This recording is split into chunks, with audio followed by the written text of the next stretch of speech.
నమస్కారం అండి. నా పేరు కలాన్ సంజయ్ కుమార్, హైకోర్టు తెలంగాణ అండ్ ఆంధ్రప్రదేశ్. రెండో ప్రశ్న, ఇది కూడా ల్యాండ్ మీదే చెప్తున్నా, చాలా జాగ్రత్తగా వినండి దయచేసి. రియల్ ఎస్టేట్ ఒప్పందాలలో తీసుకోవాల్సిన జాగ్రత్తలు ఏమిటి? రియల్ ఎస్టేట్ ఒప్పందాల్లో తీసుకోవాల్సిన జాగ్రత్తలు ఏంటి? అగ్రిమెంట్స్. చాలా మంది ప్రజలు ఏదో ఒక ఆస్తి ఉండాలని, ప్రతి మనిషికి ఒక డ్రీమ్ ఉంటుంది. ఒక ఆస్తి కొనుక్కోవాలని ప్రతి వాడికి డ్రీమ్ ఉంటుంది. కొంతమంది ఆంధ్రప్రదేశ్ నుంచి వచ్చి తెలంగాణలో కూడా కొనేవాళ్ళు ఉంటారు, తెలంగాణ నుంచి ఆంధ్రప్రదేశ్కి వెళ్ళి కొనేవాళ్ళు ఉంటారు.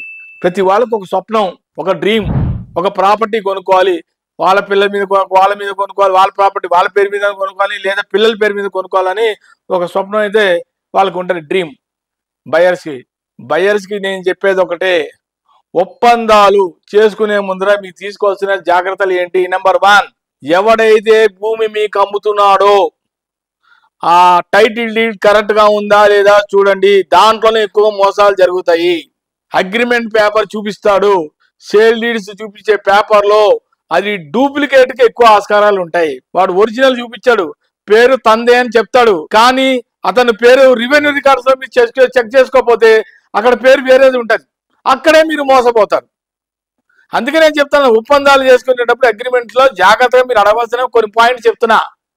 ఫస్ట్, బయ్యర్తో మాట్లాడేటప్పుడు, అమ్మేవారితో మాట్లాడేటప్పుడు, సెల్లర్తో మాట్లాడేటప్పుడు, స్వామి నువ్వు నాకు ఫస్ట్ మీ రియల్ ఎస్టేట్లో ఇది గవర్నమెంట్ అథారిటీ బాడీలో ఉందా లేదా, లైసెన్స్ ఉందా లేదా, గవర్నమెంట్ లైసెన్స్ ఉందా లేదా మీ దానికి, అది చూపించండి, నేను అది చూస్తా, చూడండి నేను ప్రాపర్టీ కొనా.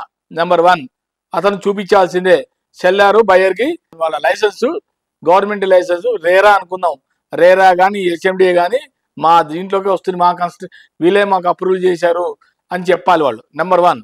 Number 2, brochure. అమ్మేవాడు సెల్లర్ అమ్మేవాడు బ్రోచర్, అది చూడండి, ఆ బ్రోచర్లో కరెక్ట్గా ప్లానింగ్ కరెక్ట్గా ఉందో చూడండి. 3, లేఅవుట్ ప్లాన్, అతను లేఅవుట్ చేసి అమ్ముతున్నాడా లేదా ఇష్టారాజ్యంగా అమ్ముతున్నాడా. 3.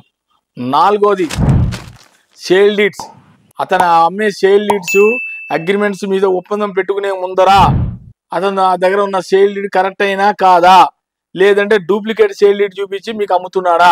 అది మీరు రెవెన్యూ రికార్డ్స్ చెక్ చేసుకోకుండా డిజిటల్ చెక్ చేయండి, డిజిటల్ చూడండి. అది ఇతను అమ్మే భూమి, సర్వే నెంబరు, జ్యూరిడిక్షను, ఎన్ని ఎకరాలు మీకు అమ్ముతున్నాడో ఇవన్నీ కూడా ఒకసారి చెక్ చేసుకొని అప్పుడు ముందుకు పోండి. 5, ఈసీలో ఇతని పేరు అపీర్ అవుతుందా లేదా చూడండి, అమ్మేవాడి పేరు సెల్లార్, ఈసీలో అతని పేరు ఉందా లేదా చూడండి.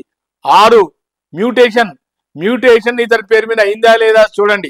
7, ఇతనికి గవర్నమెంట్కి రిజిస్టర్డ్ చేశాడా లేదా, స్టాంప్ డ్యూటీ కట్టాడా లేదా, ఎలక్ట్రిసిటీ బిల్ కట్టాడా లేదా, అన్ని చెక్ చేసుకోండి. ఇవన్నీ కూడా కమ్స్ రిలేటెడ్ గవర్నమెంట్కి ఇతను కట్టవలసిన బాకీలన్నీ కట్టాడా లేదా. ఆఖరి point, very very crucial point చెప్తున్నా, ఎవడైతే మీకు భూమి అమ్ముతున్నాడో అతని పేరు మీద ఎక్కడన్నా కోర్టులో కేసులు ఉన్నాయా. కోర్టులో కేసులుంటే భూమి కొనడానికి వీల్లేదు, చాలా మోసాలు.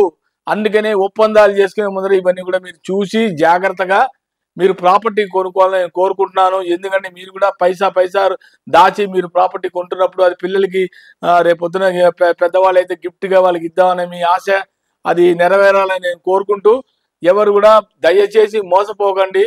చాలా చాలా కేర్ఫుల్గా ఉండాలి ప్రాపర్టీ కొనేటప్పుడు. ఎక్కడ కూడా ఏదైనా కొంచెం మీరు అజాగ్రత్త చేసినా, ఒప్పందంలో మీరు తొందరపడి మీరు సంతకాలు పెట్టినా రేపు మీరు ఇబ్బంది పడతారు.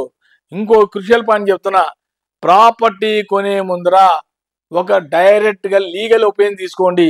నా దగ్గరకు వచ్చినా నేను లీగల్ ఒపీనియన్ చెప్తాను, లేక మీకు తెలిసిన అడ్వకేట్ వెళ్ళి ఒకసారి డాక్యుమెంట్స్ అన్ని చూపించుకోండి. లీగల్ ఒపీనియన్ చాలా ఇంపార్టెంట్. వాళ్ళు ఏదో సమ్ ఫీజు తీసుకుంటారు, ఫీజు కట్టేయండి. మీకు ఎవరికైనా మీ ఇష్టం ఉన్న వాళ్ళకి మంచిగా ఎక్స్పర్ట్కి చూపించుకోండి. లీగల్ ఒపీనియన్ తీసుకున్న తర్వాత దయచేసి ప్రాపర్టీ కొనాలని నేను కోరుకుంటున్నా. అనవసరంగా రేపొద్దున మీరు ఇబ్బందుల్లో పడకూడదని నా ఉద్దేశం. నమస్కారం.